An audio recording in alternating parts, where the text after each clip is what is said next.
Okay, well, hello again. Um, we're doing the connecting rods. So, um, I last time I checked it, it was with the number one is what I started with. When I put the standard bearing in, I ended up with one and a half on one. So I took an X, a half of the X bearings. I took the lower half on the X and put it in the rod. Gave me two, and so I took number 5. 1 and 5 go together. 1 and 5 are same journal. And took number 5 and did the same thing. I figured, you put it standard on the top and an X on the bottom, should come out the same as one. Well, it didn't. It actually came out when I put the an X on the bottom and a standard on the top. It came out as 2.5. Go figure. That's why you never assume anything. I have to check everything. I check every single rod, every single journal. I got a double, triple check.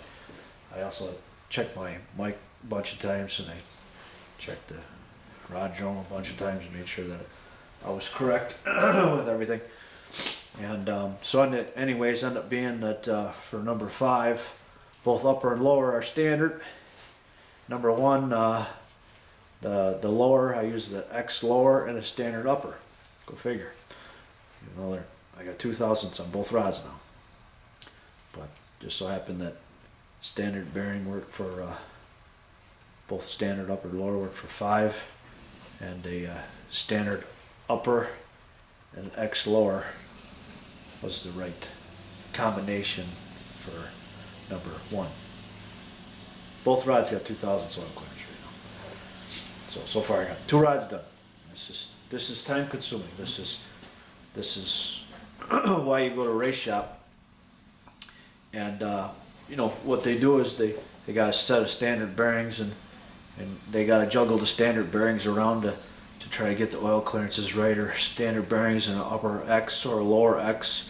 Anyways, they got to juggle the main bearings around to get your oil clearances right. So a guy's got 5 hours juggling bearings around, and $100 an hour. You already owe them $500, and they see that too, and they look at it and go, holy crud, all I got is the bearings on the main's done, and I'm already 5 hours into the motor. I'm gonna have to charge this guy, $500. So to do a motor correct, the way you're supposed to do it, you get all your clearances right. You wonder why the engine builder's got to charge you $5,000-$10,000 to assemble a motor. Well, this is the reason why. It's because it takes hours and hours and hours to get this right. And this is where, if you do it yourself, it ain't gonna cost me nothing. Because if it takes me 2 weeks to get my main and rod clearances, it takes me 2 weeks. I got all the time in the world. But an engine shop, they get $100 an hour, $150 an hour. And so that's it is what it is. That's why they get the big money, and that's why if you cut corners, you end up putting the rods through the pan. All right, like I said, I got 6 more rods to do. So I got some time to do this. So anyway, I'm gonna do it. I'm not gonna let you watch all that because that's gonna take a long time. Anyways, till next time. Hello again.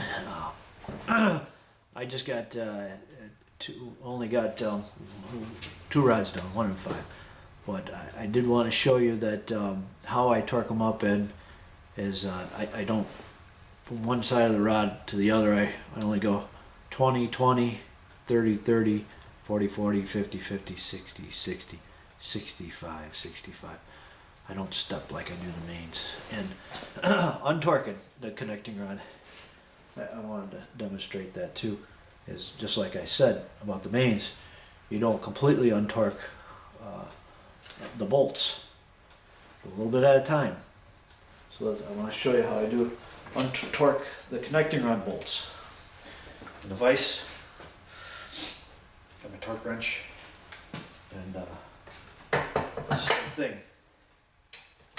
Now these are tightened to 65 foot-pounds, bearings are all in them. I got to unloosen it because these are done. One and 5 are done. The bearings are in there. Got 2 thousandths clearance. These are going to go in the motor after I put them on the pistons. So they got to be loosened in order to get in the motor.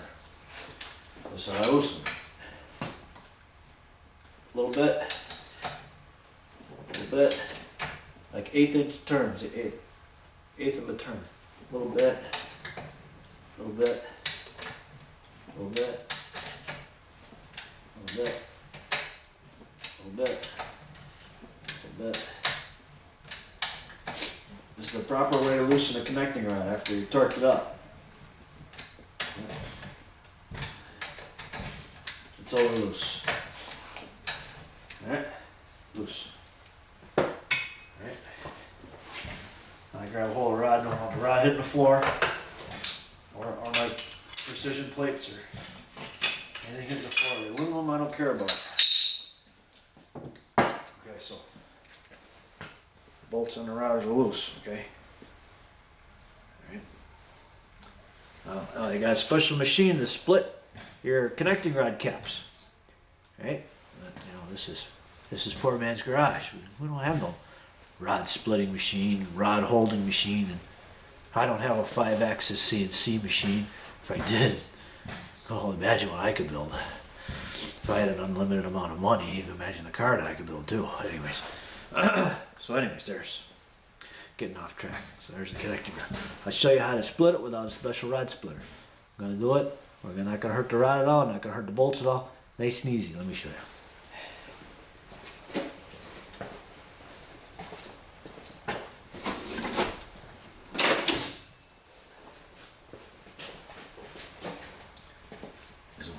Look at claw hammer, connecting rod. You don't have to use a claw hammer. We're not really supposed to use a claw hammer, but I'm just going to demonstrate.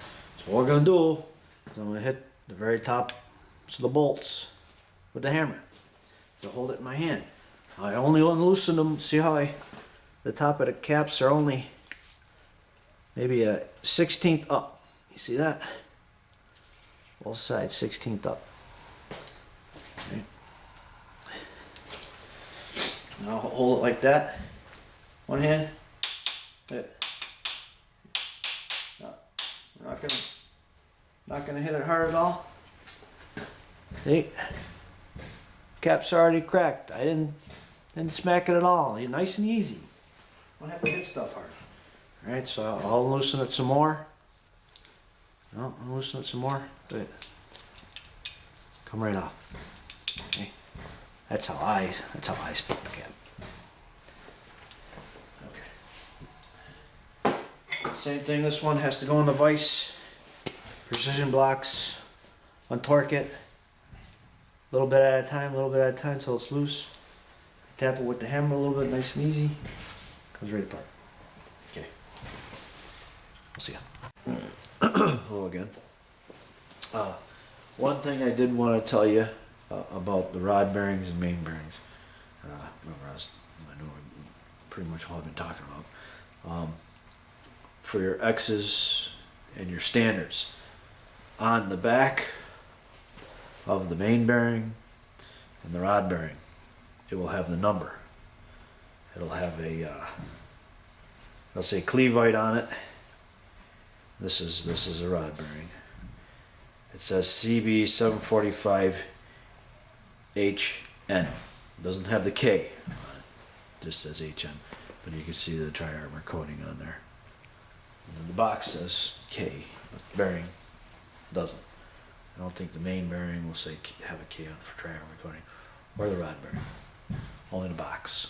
But if you screw up, which it happens, I mean, and you can't figure out, is it an X or is it the standard, all you have to do is look on the back of the bearing. And like I said, this one says CB 745HN. And I know this is a standard because there's no X. If it's a standard, it won't have an X. So let's pull out a box here. CB 745.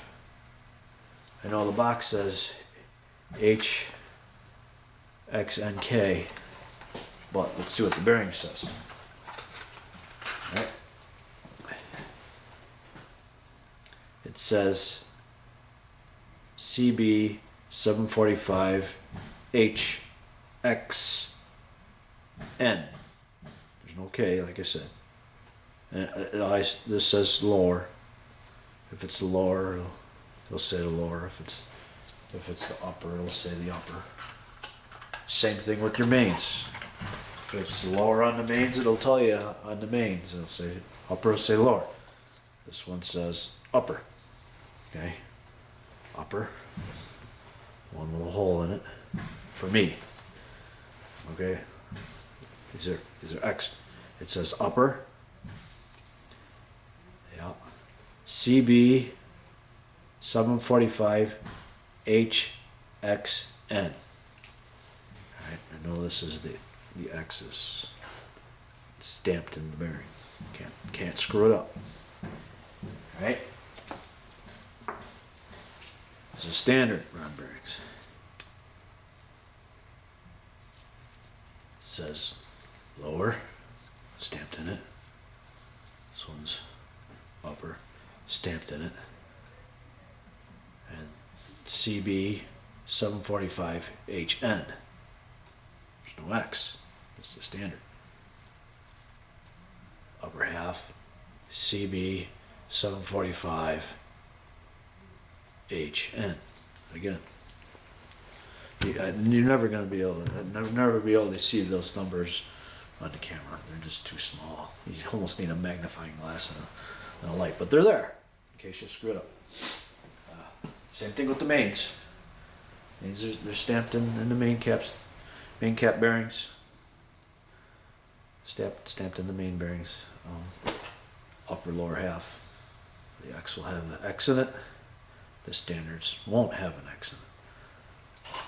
I'm not sure what the exact number that it says, but that's, if all else fails, that's how you can tell if you mixed them up or mess it up. Anyways, okay. So. Well, hello. Finally got the bearings done on the rods, and I'm going to show you here what I came up with for oil clearance on the rod bearings. All the bearings, except for one, took standard, except for the one it's got an X in it, and believe it or not, it's the smallest one I got. I got two, a little under two, like 1.9, but I wrote it down as 2. Has the X in it. Why? I don't know. But this is what I got, and I'm going to show you what we're going to do next. What we're going to do about it. Okay. You see, I wrote it down on the rods. What the clearances are. And you see this one. This one is I got 2.7 thousandths. All right. 2.5. I got a 2. Got another 2. 2.4, 2.2, 2.2, and a 2.4. So what I'm gonna do, what you gotta do now, is, okay, I got a 2, and I got 2 2s. All right. I got 2 rods that are 2,000s. So I take the biggest one, 2.7 and a 2.5, and I'm going to take the bearings out of the 2 2s, and I'm going to swap them with the 2.7 and the 2.5 and see what I come up with. So, because I'd like it tighter than this. If I can get them all down to I got a 2.4 here, but if I can juggle the halves, the upper halves and lower halves, I get them all down to 2.2 right there. That's I'd be happy with that. All right, if I can all get them down to 2.2, I'd be happy with that. So this is what you have to do. This is all part of building a motor. So I got to juggle, like I said, the two big ones, and I'm going to start and swap them with the two small ones, and I'm going to see where I come up with, and then and take it from there. So this is that's what's happening. So yeah, this is all part of the game you got to play to, if you want the motor to be right. Or you could just put it together and say, the hell with it. But that's how guys kick the rods out of the bottom of the motor, sir. Maybe it'll last a little while, who knows. But not me. No. Like I said, for me it's got to be dead nuts. Perfect. So, alright. See you soon. Okay, it's John again. After juggling around my rod bearings, I'll show you what I got now. This is what I got.